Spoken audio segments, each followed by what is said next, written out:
entrepreneur that's working all the day, when you go to sleep, you'll start thinking and analyze the day. But if you do the analysis an hour before, then your brain will be less busy and allow you to sleep better. Don't eat 2 minutes before sleep, because then you will digest the food, and that's a lot of blood flowing will wake you up. Try to maintain the right temperature for you at the room, make it very dark, try not to have too much noise. There are a lot of things that you can do to improve your sleep. That's the bottom line.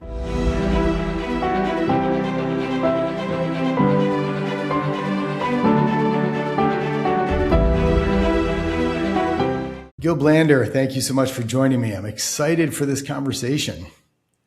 Thanks for the invitation. Yeah, so I've been an InsideTracker user now for, I think, almost a year, and I've really enjoyed it. So can't wait to talk to you a little bit more about that. But first, before we even get into the product or the app and everything it does, just wanted to talk to you a little bit about longevity. One of the things I hear from people when I talk about longevity is that they don't want to live that long. And there's a lot in there to discuss. So I just wanted to get your reaction to that. Like, what do you say when people say, I just don't want to live that long?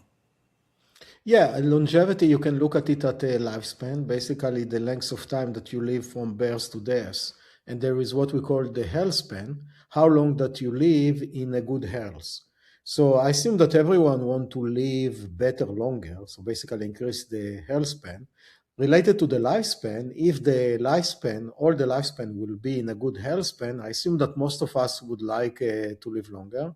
So in my opinion, it's all about the quality of life. And if we'll provide a high quality of life to everyone, I assume that the majority of us would like to live longer.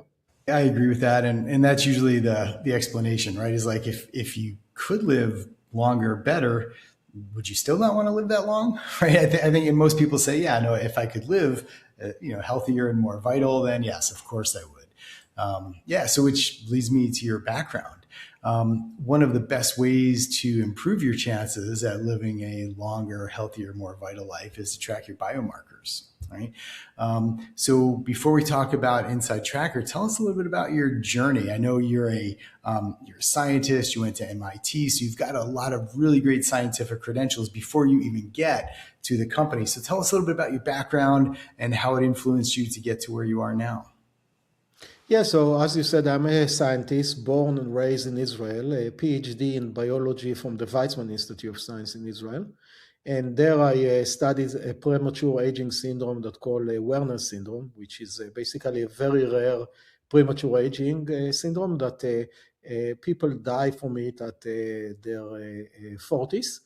At that time, I investigated the interaction between the gene that cause, or the protein that cause this syndrome, with a very important tumor suppressor called p53.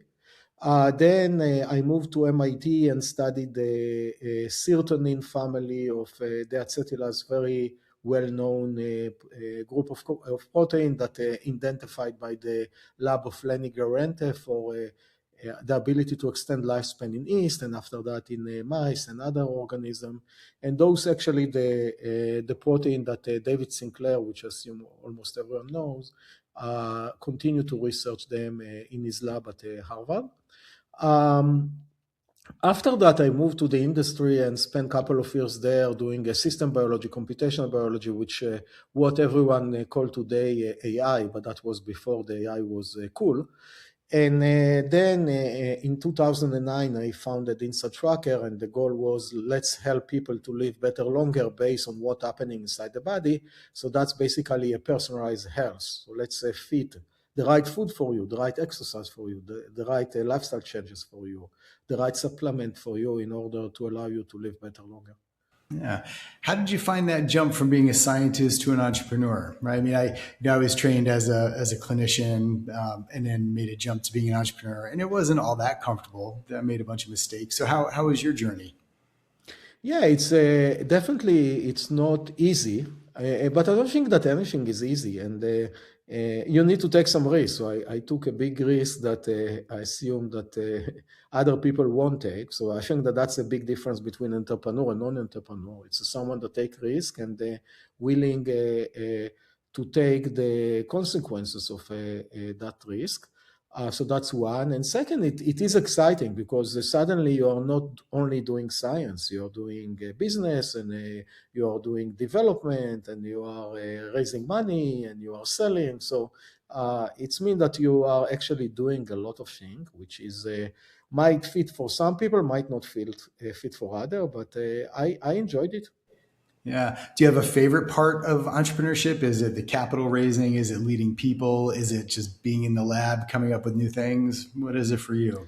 For me, it's building something from nothing. So I would say the early days are the most exciting. That suddenly you have nothing, and then you have a product. You have the first customer. You have the first 100 customers. Then you walk in the street and someone recognizes you and say, "Hey, you are the founder of that." So suddenly you feel like, oh, there is a value to what I'm doing. I'm less excited about fundraising and all of that. I think that that's more like a mean to an end. And for me, the end is helping as many people as possible in the world to be better and live longer and better. So that's for me. But everyone is different. So that's what excites me. Yeah. A lot of the students I work with at the university, they come from a biology or a science or even an engineering background, which is amazing. So what can you talk about so when you had the idea for InsideTracker, how did you go about it? Who did you talk to? What were the frustrations? Because I want the students that listen to this to understand that it's not easy and it doesn't happen automatically. You have to be persistent. So I'd love to hear your story about that period. Yeah, so maybe I'll go a bit backward. So when I moved to the industry because I said I want to start a company, but I haven't had a clue how to do it. So I said, okay, let's work in the industry for a year or two and try to understand it. And during that time, I worked, as I said, in a computational biology, system biology company. And during the off hours, I basically ran some analysis of caloric restriction, which is a well-known at that time was one of the only interventions that have been shown to extend lifespan in a model organism. So I collected a lot of data and tried to understand what is happening under the hood, why caloric restriction extend lifespan. And basically, I got the result, and it was complex. There are a lot of different processes that are changing. It's not enough to use one mimetic. It's much more complex. It's multifactorial. And then, together with a few other scientists at that company, we came to the idea that basically, if we need many different compounds to mimic the effect of caloric restriction and extending lifespan, why can't we use food as a drug of choice and basically use that in order to extend the lifespan and health span? And the idea is let's move the drug cabinet from the bathroom to the refrigerator and let's fit for each user the right intervention that fit for him. So that's basically personalized nutrition or personalized health. So at the first, I would say, I don't know, 6 to 12 months, I worked on the idea, work on the databases, work on the algorithm that we'll use, together with a few people. So definitely I had a small team. And then I started to go to potential investor and ask them to invest. And that was very early in the personalization. So a lot of investors basically kicked me out of the room and said, "You're crazy. Nobody will want to do that."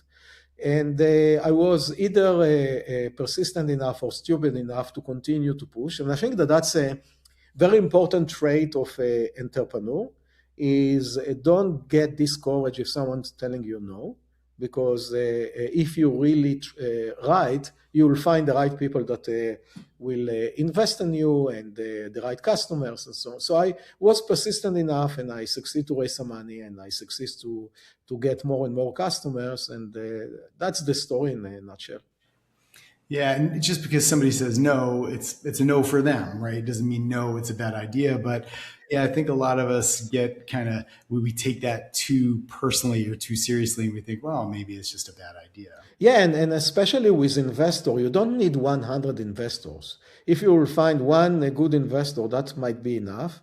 And the same with if you go B2C is different. You need a lot of yes, but if you go B2B, even if you find one buyer from B2B that have millions of users, and you are golden. So I think that it's you need to try to understand what is the product market fit and try to direct your effort to there.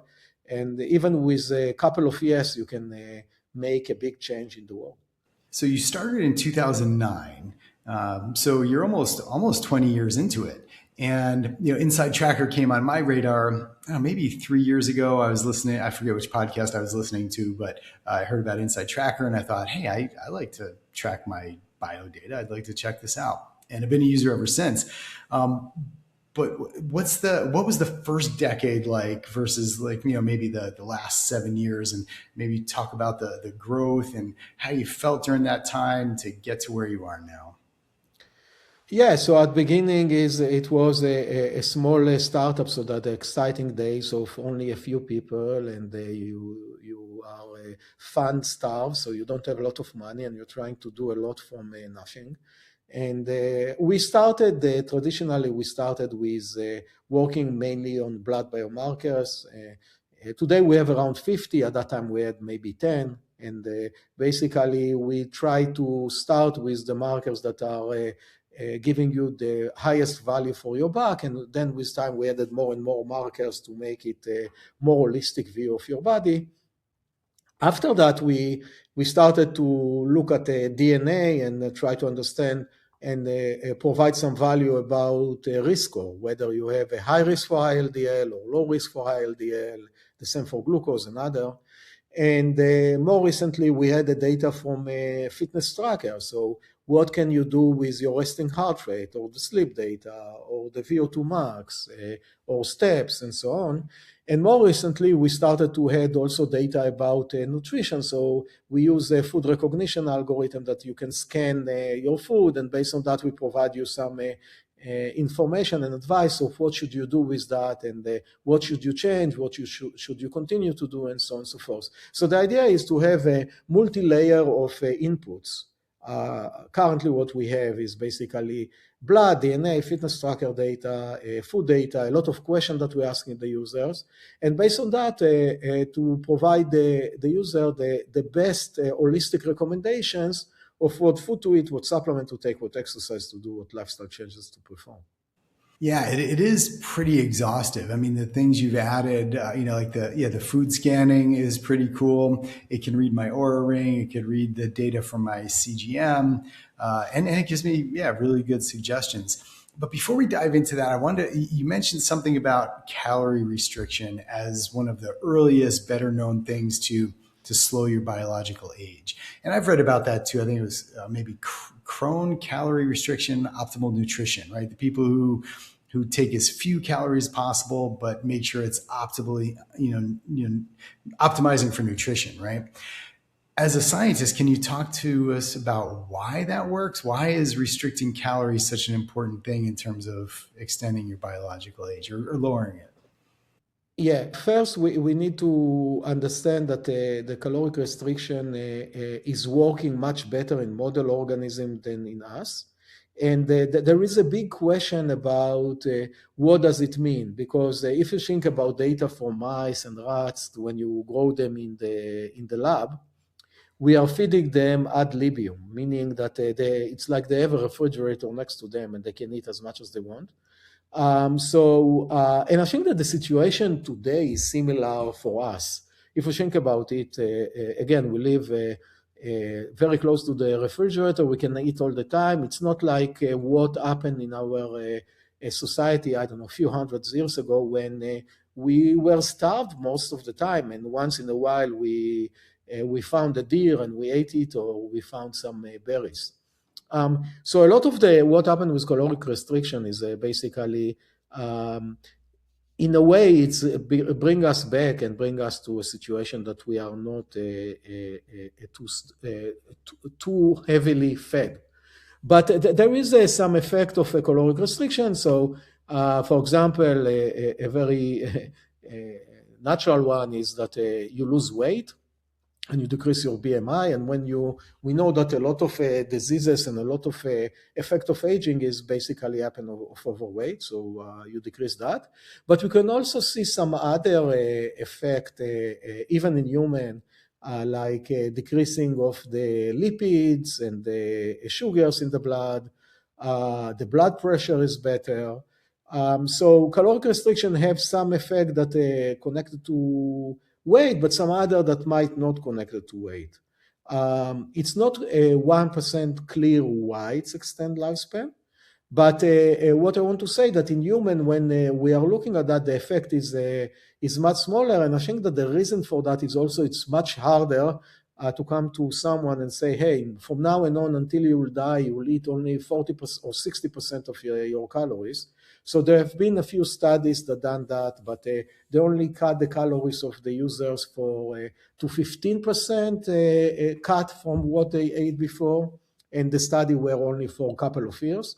And you can see some effect, but we are not sure if it will really increase the lifespan in a human, again, because the study should be in much longer than a couple of years.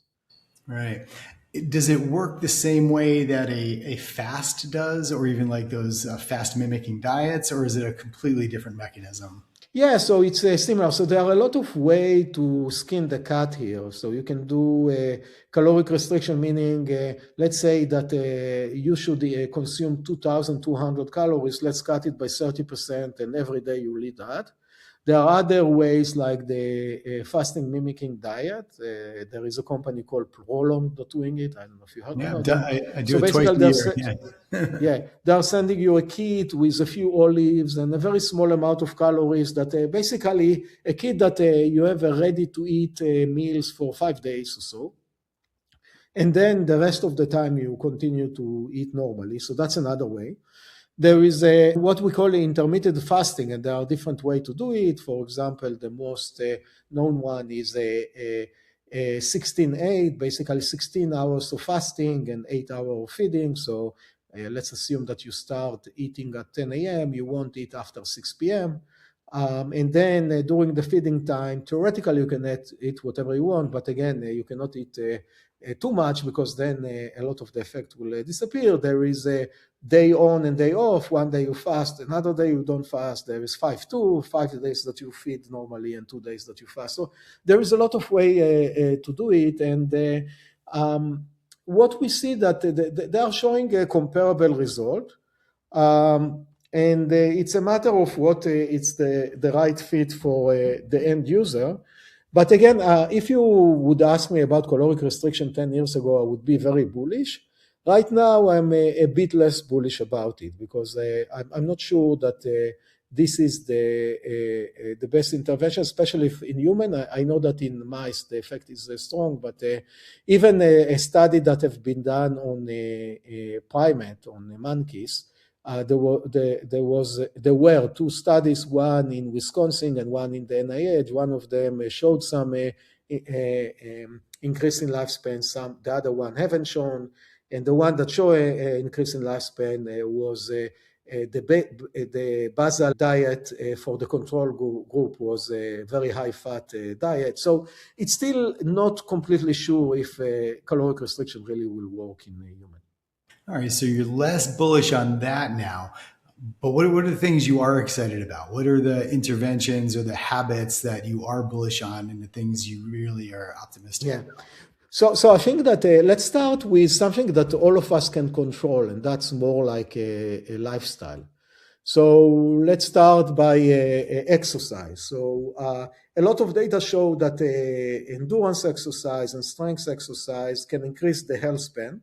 Maybe the lifespan, but for sure the health span. So we know that if you do some endurance exercise and increase your VO2 max, you can be healthier for longer. The same in the strength exercise. If you build more muscle, you have a better chance to perform better when you are older. And also, if you will fall, less likely that you will break your hip. And by the way, if you are above 65 years old and you break your hip, statistically showing that your average lifespan after that is 7 months, because most of the people that break their hip, they are very fragile, and it's very hard for them to recover from that, not only physically, but also emotionally. So that's about exercise. Sleep is very important, to sleep the right amount of time and the quality of sleep. And we can talk about sleep for a couple of hours. There are a lot of things that we can do about sleep. Very important to sleep consistently. So basically go to sleep and wake up more or less at the same time, and don't change it, because it's important for the circadian rhythm and the quality of your life. So that's about sleep. Another thing that we are seeing more and more evidence about is a social relationship. So especially after COVID, most of us are working from home, and maybe we're going to the office once a week, and I don't know, you have a Peloton in your basement, so you are using that. So there are much less reason to go out of the house. But a lot of data show that the social relationship is important for us. So it's important to keep that. Another important thing that we should pay attention about is it's not enough to go to the gym at 6 a.m. and exercise an hour and then sit at your desk from, let's say, 8 a.m. to 6 p.m. It's important to move your body during that time. So something like 5 to 10 minutes movement every hour is also very important to improve your health. So those are a few examples of what you can do lifestyle. Don't need any drug or anything else, but there are a lot of new technologies that coming in the longevity domain that might be able to extend the lifespan and the health span. I'm sure that you heard about metformin and rapamycin. There are two different drugs that a lot of people are talking about them as a lifespan extension. I don't think that they will extend it significantly. Like it might give you another couple of years, but it won't allow us to live to 150. There are some new data. Actually, I recorded an episode of Longevity by Design today about psychedelic, and there is a paper that was published 6 months ago that showed that if you treat cells or mice with a mushroom-specific ingredient, they live much longer. So that's very early. We don't know yet, but that's very interesting. But there is all the story about epigenetic reprogramming. I don't know if your audience know about it, so I can give a quick introduction.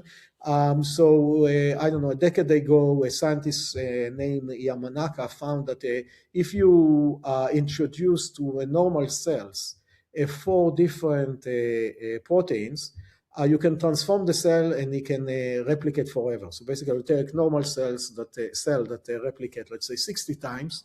You inject them with those proteins and they replicate forever, and basically push them to become a stem cell again. Stem cell is a cell that can basically become any cells that you want. The risk with that is definitely that if you replicate forever, you can become a cancer. So some scientists play with this cocktail and found that only 3 of them can do a similar event, but the risk for cancer is much lower. And we call it epigenetic reprogramming because it's bring your epigenetic clock or age to almost 0, or in that case, a bit higher than that. And then you can take a skin cell and make it a heart cell or a neuron or a muscle cell. So basically, you can use that for maybe create a new organs based on the cells that you have in the body. You can also maybe protect you from diseases, and there are a few papers that published that show that you can take blind mice and treat it with this cocktail and it starts seeing, and a lot of other things. So that might be a technology that if we think about what can be a game changer to increase our lifespan for, let's say, the maximum lifespan today today is 122 to 150, this technology might do that. There are also senolytics. Basically, I don't know if your audience heard about senescent. Senescent is basically a mechanism when cells replicate enough time, they get into senescence, basically they stop dividing. And what we learned that those senescent cells basically produce some protein and some molecules that harm the cells around them. So some scientists came with the term senolytics, basically use some molecules that can kill the senescent cells, and then some scientists claim that that can basically increase the lifespan of an organism. There are many companies that are trying to prove it, and the jury is still not clear whether it's working or not, but there are some evidence that it might work. So there are a lot of ways that we might be able to increase the lifespan significantly in the future. Those are still working in the lab. None of them show effect in real life. And if you ask me what should someone from your audience do today, I would say it's all the lifestyle intervention that we discussed before: sleep, exercise, distress, social, and movement. Those are the intervention that you can do in order to improve your health span and hopefully your lifespan. Yeah. So actually, there was a lot there that I want to try to remember to come back to. But yeah, so exercise. Obviously, we've heard that for so long, but I think we're getting a little bit. We're getting some fine tuning on it, right? Yes, you want to do some endurance.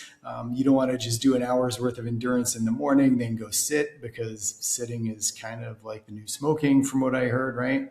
I also heard, and you may have an opinion or some experience with this, but these high intensity intervals, or like shorter, more intense bursts of activity are good as well to start adding in. So instead of like these very long, slow distance workouts, it's really important to have some high intensity work as well. Is that your understanding? Yeah. It's called HIIT, high intensity interval training. It's definitely good, and it's good for people that don't have a lot of time, because there are a lot of people that sometimes say, "Oh, you need to exercise 5 hours a day," but most of us don't have 5 hours a day to exercise. You need to work, you need to be with your family, you need to sleep, you need to eat. So HIIT is a good way to pack what you want to do in a much shorter bursts of time. And yeah, it is definitely something that you can do. But again, don't do HIIT. Try not to do HIIT for 10 minutes and then sit all the day. Even a bit of walking, or you will have, I don't know, go to the restroom every hour, or go to take water, or walk a bit, or have a walking treadmill that you can take some of your meetings, or take a walking meeting. There are a lot of intervention that you can do in order to remove the sedentary lifestyle that we are living today. Even the one that going to the gym and spending an hour a day, it's still not enough. Right. And it's also important to get some resistance in there too, right? Because if you're just doing cardio all the time, you're not, you definitely need to get stronger. Yeah. Especially, I mean, I don't know how old you are, probably a similar age to me, but yeah, as we age, our strength becomes even more critical. When you get older, it's much harder to build muscle. So if you have a younger audience, go to the gym. And I see it a lot when you go to the gym, you see much less women, especially in our age, lifting weight. And it is important. It's very important to lift weight and build it, because when you will get to the postmenopausal, it's much harder to build the muscle. You have less steroid hormone that help you to build the muscle. So it's better to start as early as possible and maintain it for a long time. Yeah. And you mentioned sleep as the second one, and that's really important, especially when you're talking to entrepreneurs. They sometimes wear their sleep deprivation as a badge of honor, right? They're proud of how little they sleep. They sleep when they're dead, and they can pull all-nighters. And I believe that there is a season for that. Sometimes you have to do it. But I think it's important to recognize, like you said, that sleep consistency is the key. It's not just how many hours you get, but are you going to bed and waking up similar times throughout the day? So do you have any just real quick, maybe evidence-based tips for sleep? Or like if somebody is just starting this journey and they recognize that, all right, I'm not sleeping well, I've got to fix this somehow. What are your favorite or go-to behavioral changes that they can adapt? Yeah, so you need to prepare to get to sleep. Some of the preparation starting in the morning when you wake up. Expose yourself to sunlight at the evening. Don't have too much light. Don't work until 1 minute before you go to sleep. Have some time to relax. Do some meditation or maybe yoga before that. Do something that make you more relaxed. Because if you are, like you said, an entrepreneur that's working all the day, when you will go to sleep, you'll start thinking and analyze the day. But if you do the analysis an hour before, then your brain will be less busy and allow you to sleep better. Don't eat 2 minutes before sleep because then you will digest the food, and that's a lot of blood flowing will wake you up. Try to maintain the right temperature for you at the room, make it very dark. Try not to have too much noise. There are a lot of things that you can do for sleep, and it takes time. You need to, I'm not sure that we can cover all of it, but there are a lot of things that you can do to improve your sleep. That's the bottom line. I started a 3-month quest, because my sleep was pretty good. Like my deep was really good, but my REM was consistently below 10%. And on my InsideTracker app, on my health habits report, my REM was the thing. That was the thing that. So I went on this quest to improve it. So obviously tracking your sleep is one of the more important things, because if you don't track it, you can't change it, or you don't know what you're changing. But yeah, the morning light is important. But for me, the biggest bang for the buck was just eliminating alcohol, or at least not drinking, 4 to 6 hours before I go to bed. That was huge. I also started using the blue light blocking glasses once the sun went down. That to me was really important. And then setting a consistent bedtime, really helpful. But yeah, the InsideTracker app was key for me. First of all, it highlighted it, right? Because I thought I was doing pretty well, but it said, hey, you're doing great on all these factors, but you got a little red dot on REM. So of course, anybody wants to fix that, So that was really helpful. Just a couple of words about what you discussed is we developed recently a habit score that basically analyze the last week of your activity coming from Fitness Tracker, and based on that, providing you some recommendation, what are the activities that you are doing well and what you are not doing so well, and giving you some recommendation about that. So in your case, it was REM sleep. So I'm happy that you liked it and it's helped you to improve it. Talking about alcohol, so alcohol is, if you think about it, even a few years ago, the recommendation was, hey, you can drink 1 or 2 glasses a day, and it's not, it will be good for you. Even some people said that it's better to drink 1 to 2 drinks a day than nothing. And more and more evidence today show that actually alcohol in any amount is not good for us. I'm not saying don't drink alcohol, but as you said, if you drink alcohol, don't drink it 2 minutes before sleep. Maybe don't drink it even in the evening. Try to drink it earlier, and try to cut as much as you can, because it's not only the sleep. There is a lot of data that it can affect cancer and cardiovascular diseases and others. So definitely liver diseases, because the alcohol is detoxified by our liver. So alcohol is something that we are seeing more and more evidence that it's not very healthy for us to consume. Yeah. So did I hear you right that day drinking is okay? I'm not saying it's okay. I'm saying it's less wrong. Right. No. For example, I'm not drinking alcohol at all.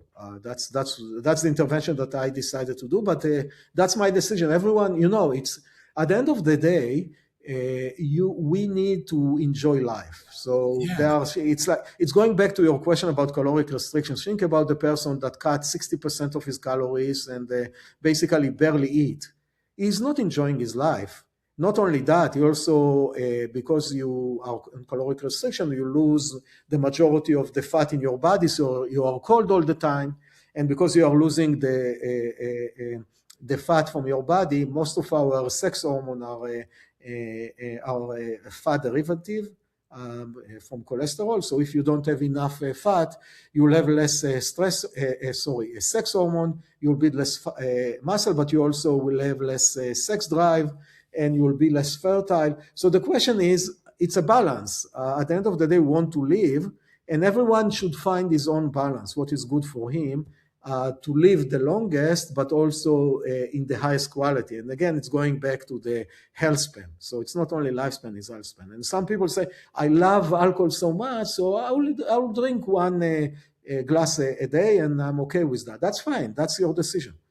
Yeah, no, I agree. I think I didn't declare that I've given up alcohol. I just hardly ever drink it anymore because I don't like what happens to me when I do. Even one, like, you could see it in your data, and when you drink less and less, it affects you more and more. In my experience, so like literally one drink now, even within 3 hours of bedtime, I'll feel different the next day. I won't sleep. And by the way, bad night's sleep have a lot of an effect the day after. You make a bad decision. Yeah. You are more grumpy. You have a higher chance to have higher lipids and higher glucose, and your testosterone usually is lower. So you're also, your cortisol, your stress is higher. You are more prone to get injured. So there are a lot of things that happen just because you haven't slept well. Yeah. And I think that when you make all those changes and suddenly you sleep better, you see that actually the world looks better when you sleep better. And people that don't see it, it's hard for them. And I'm really sad for all the shift workers, like pilots and physicians and I don't know, truck drivers that all the day are awake. For them, it's very tough, and life is much harder for them. Yeah, I mean, let's not even talk about medical residents and what they have to go through and the decisions they make on very little sleep, right? Yeah. But it's, especially for entrepreneurs, it's, the irony is that we've been conditioned socially and through advertising that, when we're stressed, we just take a drink and we'll de-stress, right? Yeah. Have a glass of whiskey, have a beer, have a glass of wine, you'll unwind, you'll feel better. That's 180 degrees from the truth. And I think it's really important for entrepreneurs who are stressed to understand that one of the best ways, the simplest ways, and for me, the biggest bang for the buck, is just eliminating alcohol to the degree you can. You'll feel so much better. Yeah. Yeah, and if you stress, if you, let's say, I cannot stay focused 8 hours. So I have a burst of like half an hour of really focus, and then I need to do to distress a bit. So you can, I don't know, go for a walk for 10 minutes. Just take a power nap, do something else. You don't, it doesn't have the break doesn't spend a few minutes with your family or friends. I don't know, read newspaper, do something else. It doesn't have to be to drink alcohol. There are other things that you can do in order to break the session of focus. And also, it doesn't mean that if you work 15 hours every day, you are more productive. It might be that 8 hours that you are more focused is better than 15 hours that you are less focused. So don't come say, I'm an entrepreneur, I have to work 15 hours a day. It's not true. Right. You just have to get it done. And if you're optimized, maybe you'll get it done in less time and, be able to do other things. Yeah, no, for sure.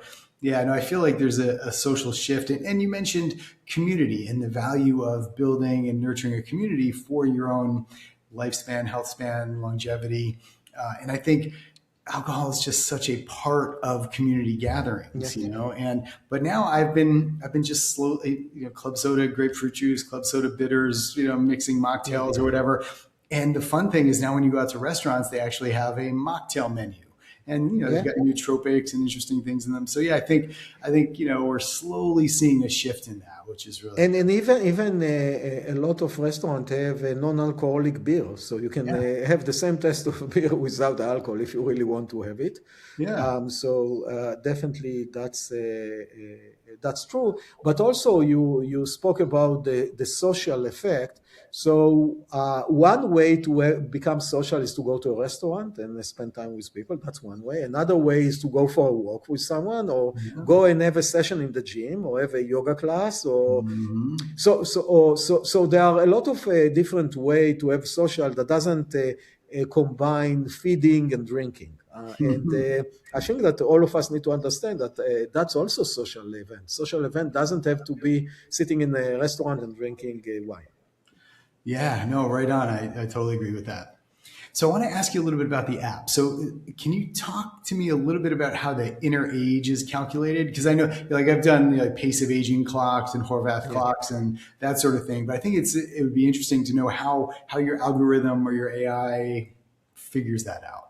Basically, biological clock is a way to estimate how old you are based on biomarkers in your body. In contrast to your chronological age, that basically calculate how many days pass since the day that you have been born. And if your biological age is younger than your chronological age, that means that you are better. Theoretically, if your biological age is higher than the chronological age, that means that you are worse than what you're supposed to be based on your chronological age. Now, there are many ways to calculate that. One of them is the epigenetic age, or you called it the Horvath age. So basically, on our DNA, there are modifications that are happening on the DNA. Some of them are methylation, and the epigenetic age is measured by that. So basically, it's looking at hundreds or thousands of modification on the DNA of methylation, and basically compare it to a big database, and come and tell you you are better or worse than someone in your age in the level of methylation on a combination of all of those. So that's one way to do it. The advantage of that is that it's very, very accurate, because you look at thousands or tens of thousands of people, and it's become very accurate. So the prediction value is maybe more than 90%. The disadvantage is that it's not clear why you are older or younger. So you know that you are older and younger. Again, we are not sure 100%, but there is some correlation for that, but we don't know why.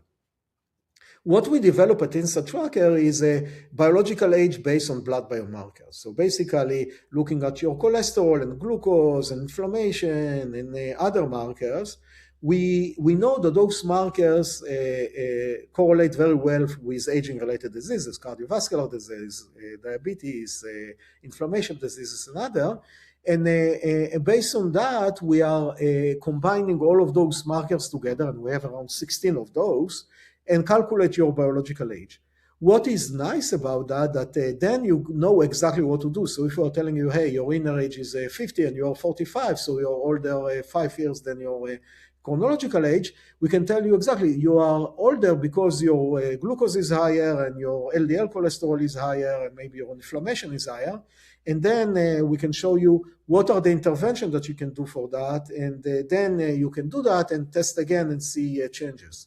While with the epigenetic clock, it's much harder to know what intervention to do and to try to predict how can you improve your biological age. So those are different tools. I think that the biological age based on blood, what we are using in InsideTracker, is much more practical for, let's say, a general audience. The biological age based on the epigenetics is better for research lab that want to understand and develop new tools. Yeah, for me, it was really helpful, because I've done the pace of aging test before, but when I started using InsideTracker, and before I even had a blood draw through InsideTracker, I just uploaded my labs, which is a great feature because now you can start tracking it with previous labs.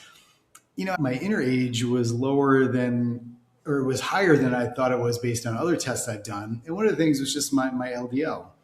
So I went on this, quest again to try to fix that. And one of the suggestions I got from the app was, adding or trying different foods, right? So 3 to 4 days a week, I swapped my normal breakfast of eggs for chia, which was the fiber and the protein I needed. And after about 3 months of that, my LDL just kind of got right in the right zone and my reports were really good. My inner age was better. So the idea that based on the inputs, right, the data that's in the app, it can take that and give you personalized recommendations is powerful. And I would love for everybody to take advantage of that because it's worked wonders for me. So thank you. Thank you for the kind words. And that's exactly what we are trying to do, to provide to you evidence-based recommendation and try again, as we are going to the beginning of our conversation, to move the drug cabinet to the refrigerator. So the chia seed example is a great example. But if you think about it, there are thousands of building blocks from food that we can feed to the right person based on the right need that they have. And I assume that you didn't know that chia seed is a sort of a superfood for you, but apparently it is. So I assume that now you like it more because you feel like it's not only a food, it's also in a way a drug for me. Yeah, no, it's a medicine in a way, and I soak it in some almond milk that I make myself, add some fruit to it, and it's great. Now, I did get other recommendations of things I could do, but that seemed to be the easiest one for me to incorporate, the one that tasted the best, and yeah, it's great in terms of just a medicine. Yeah, and I could go on and on. I don't want to fanboy out on you too much with with the changes I've had as a result of InsideTracker. But so what's next for you? Like where's the company going? What are you excited about?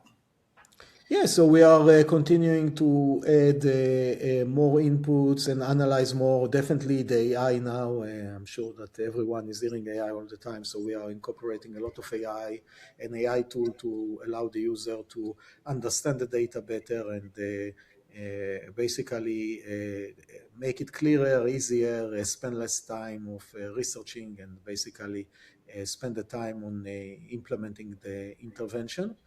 And trying to get more and more partners that are not only direct to consumer but also big business to business. So go to big chains, gym chains, and healthcare providers and insurance and other that basically will bring the value of InsideTracker to millions of users.